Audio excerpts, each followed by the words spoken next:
All right, thanks, Ty. And Congress continues to work on a tax plan to fund the president's $3.5 trillion rebuilding plan. And a new House committee plan may put some farmers' fears to rest.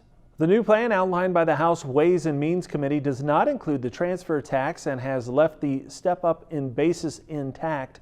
Farm CPA Paul Neiffer says this new plan is more favorable for family farmers, but he says it does include some changes that could cause dairy farmers and large farms to have to pay more. There's no longer a transfer tax due at death. There potentially could be an estate tax due, but the estate tax, if you have a farmer that's got a large estate and it's all related to farming assets, the IRS allows them to pay that tax over a 15-year period. So it's not like they have to come up with a lot of tax up front. If there's liquid assets, yes, they have to pay cash for that, but liquid assets are going to cover that. So they didn't really make any changes there other than instead of having an 11.7 million estate exemption lifetime, it's now 5.85 indexed to inflation. So I think, that Texas A&M study based on this proposal, now this is just a proposal and it's just from the House, I think farmers are in pretty good shape as far as not getting hit with a bunch of tax due at death.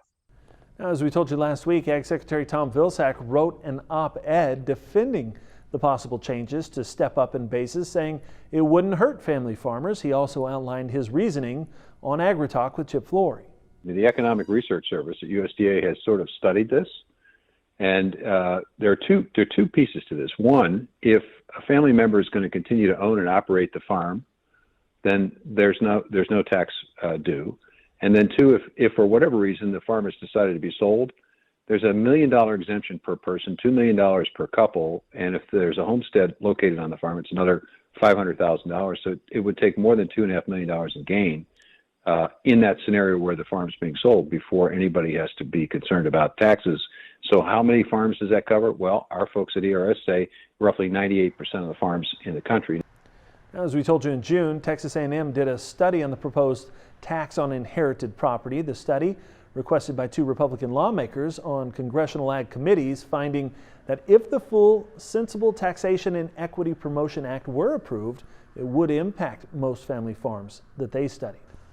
As for the new plan itself, the proposed top tax rate would revert to 39.6% on couples earning more than $450,000, and there would be a 3% tax on wealthier Americans making beyond $5 million a year. For big businesses, the proposal would lift the 21% corporate tax rate to 26.5% on incomes beyond $5 million.